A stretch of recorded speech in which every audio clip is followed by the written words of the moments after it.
Good morning everyone. Welcome to study with Aastha YouTube channel. यदि आप channel पर पहली बार विजिट किए हों तो चैनल को सब्सक्राइब जरूर कर लीजिए, साथ में बेल आइकन को प्रेस कर लीजिए ताकि हमारी सभी वीडियोस के रेगुलर नोटिफिकेशन आपको मिलते रहें। आइए आज के समाचार पत्रों में क्या कुछ खास है डालते हैं एक नज़र। राजस्थान की सियासत में घमासान और तेज हो गया है। विधायकों की खरीद फरोख्त का ऑडियो सामने आने के बाद शुक्रवार को राजस्थान पुलिस के विशेष कार्यबल एसओजी ने 2 और केस दर्ज किए हैं। इस मामले में अब तक केंद्रीय मंत्री गजेंद्र सिंह शेखावत, कांग्रेस विधायक भंवरलाल शर्मा और संजय जैन पर केस दर्ज किए गए हैं। कांग्रेस के मुख्य सचेतक महेश जोशी की शिकायत के बाद ये कार्यवाही की गई है। ऑडियो टेप जारी होने के बाद शेखावत ने सफाई में कहा कि टेप में मेरी आवाज़ नहीं है, मैं किसी भी जांच के लिए तैयार हूं। वहीं कांग्रेस ने कहा सरकार गिराने की साजिश में शामिल शेखावत की गिरफ्तारी हो। एसओजी के अतिरिक्त महानिदेशक अशोक राठौर ने बताया कि वायरल ऑडियो की जांच के लिए 2 एफआईआर दर्ज की गई हैं। एसओजी देर शाम गुरुग्राम के होटल में ठहरे पायलट खेमे के विधायकों से पूछताछ करने लगी टीम को हरियाणा पुलिस ने होटल गेट पर रोक दिया। हालांकि 1.5 घंटे बाद जाने दिया। एसओजी को विधायक भंवरलाल की तलाश थी। टीम होटल में 40 मिनट तक विधायकों से बातचीत के बाद लौटी। ऑडियो टेप मामले में एसओजी ने संजय जैन को गिरफ्तार कर लिया है। एसओजी के अतिरिक्त महानिदेशक अशोक राठौर ने कहा जैन को ऑडियो रिकॉर्डिंग के आधार पर दर्ज की गई पूछताछ के बाद गिरफ्तार किया गया है। जैन का नाम एसओजी द्वारा एफआईआर में भी शामिल है। राजस्थान हाईकोर्ट ने विधानसभा अध्यक्ष के नोटिस के खिलाफ असंतुष्ट विधायकों की याचिका पर सुनवाई सोमवार के लिए स्थगित कर दी। इससे सचिन पायलट और कांग्रेस के 18 अन्य असंतुष्ट विधायकों को जारी अयोग्यता नोटिस पर स्पीकर की किसी कार्यवाही से शुक्रवार को 4 दिनों के लिए राहत मिल गई है। असंतुष्ट विधायकों की याचिका की सुनवाई कर रही खंडपीठ ने शुक्रवार शाम मामले की सुनवाई स्थगित कर दी। निर्धारित किया और सुबह इसकी सुनवाई के लिए सोमवार सुबह 10 बजे का समय निर्धारित किया है। स्पीकर के वकील ने अदालत को आश्वस्त किया कि मंगलवार शाम 5:30 बजे तक नोटिस पर कोई आदेश जारी नहीं किया जाएगा। इससे पहले विधानसभा अध्यक्ष सीपी जोशी ने अदालत को पत्र लिखकर कहा कि नोटिस पर शुक्रवार शाम 5 बजे तक कोई कार्यवाही नहीं की जाएगी। उनके वकील इस समय सीमा को मंगलवार शाम 5 बजे तक बढ़ाने के लिए सहमत हो गए हैं, क्योंकि याचिका पर आदेश आना अभी बाकी है। याचिका में नोटिस को कांग्रेस की एक शिकायत के आधार पर चुनौती दी गई है, जिसमें पार्टी ने कहा था कि पार्टी व्हिप की अवज्ञा करने को लेकर विधायकों को राजस्थान विधानसभा की सदस्यता के लिए अयोग्य घोषित किया जाना चाहिए। कोरोना महामारी के बीच दिल्ली वालों के लिए अच्छी खबर है। राजधानी में वित्तीय वर्ष 2019 की पहले तिमाही की तुलना में इस वर्ष 5,800 कम मौतें हुई हैं। वहीं अब तक जबकि कोरोना संक्रमण से लगातार मौतें हो रही हैं, सरकार का दावा है कि बेहतर स्वास्थ्य सेवाओं से ऐसा संभव हुआ है। हालांकि विशेषज्ञों के मुताबिक इसके कई अलग अलग कारण हैं। वर्ष 2019 में अप्रैल, मई व जून में कुल 27,000 से अधिक लोगों की मौत हुई थी। वहीं इस साल 2020 में इन 3 महीनों के दौरान कुल 21,000 से अधिक लोगों की मौत हुई है। प्रधानमंत्री नरेंद्र मोदी ने शुक्रवार को संयुक्त राष्ट्र के एक कार्यक्रम को ऑनलाइन संबोधित करते हुए कहा कि कोविड हर देश का कड़ा इम्तिहान है और भारत ने महामारी के खिलाफ इस लड़ाई को जन आंदोलन बनाया है। इसके लिए सरकार और समाज के सभी पक्ष साथ मिलकर काम कर रहे हैं। मोदी संयुक्त राष्ट्र की 75वीं वर्षगांठ पर यूएन आर्थिक एवं सामाजिक परिषद के सत्र को ऑनलाइन संबोधित कर रहे थे। उन्होंने कहा कोविड के खिलाफ लड़ाई में हमारी जमीनी स्तर की स्वास्थ्य प्रणाली बेहद मददगार रही। स्वास्थ्य होने की दर में भी भारत सबसे बेहतर देशों में से एक है।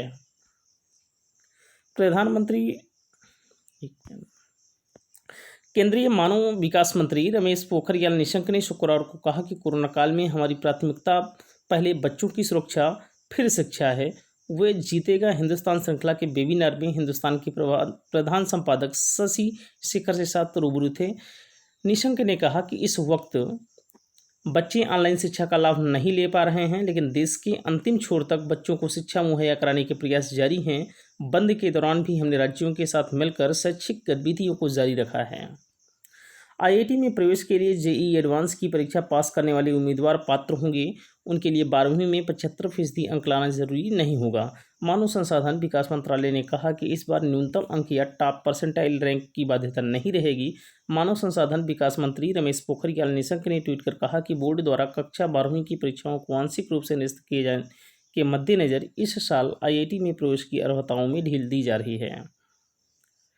मेट्रो फेज 4 में बनने वाली दिल्ली की दूसरी लाइन मेट्रो कॉरिडोर रिठाला से नरेला जमीन पर उतरने से पहले अड़चन में फंस गई। इस कॉरिडोर में जमीन के साथ आर्थिक मदद दे रही दिल्ली विकास प्राधिकरण ने डीएमआरसी को इस कॉरिडोर के ऑनलाइन अलाइनमेंट को बदलने को कहा है। डीडीए के मुताबिक मेट्रो लाइन के मौजूदा कॉरिडोर से उसका लैंड पूलिंग क्षेत्र प्रभावित हो रहा है। इससे भविष्य में आवासीय व्यावसायिक विकास की योजनाओं पर प्रभाव पड़ेगा और यह वाजिब नहीं है। जम्मू कश्मीर के कुलगाम जिले में सुरक्षा बलों और आतंकवादियों के बीच शुक्रवार को मुठभेड़ में 3 आतंकवादी मारे गए और सेना के 3 जवान घायल हो गए।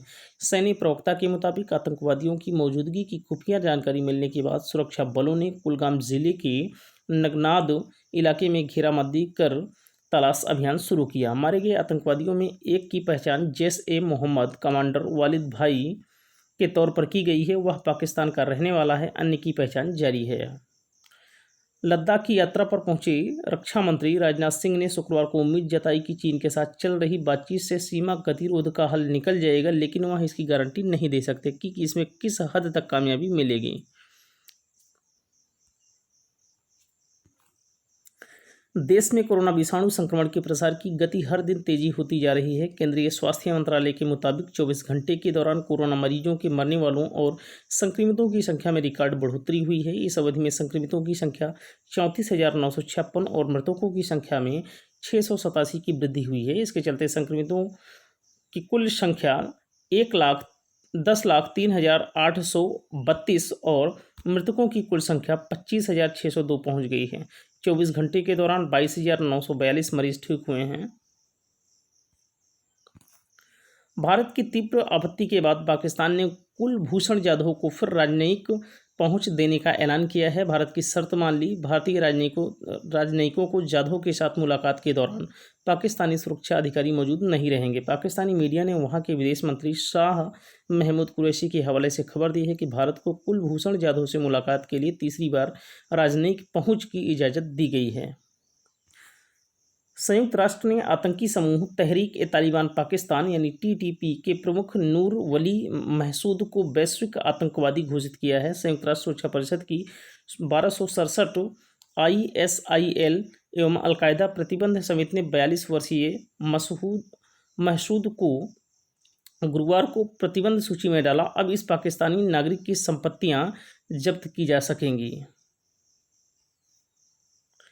चीन ने अपने प्रथम मंगल अभियान के तहत एक रोवर भेजने के लिए कोविड-19 महामारी के बीच अपनी तैयारी जारी रखी है और इसके लिए लॉन्ग मार्च 5 रॉकेट को प्रक्षेपण स्थल पर ले जाया गया है।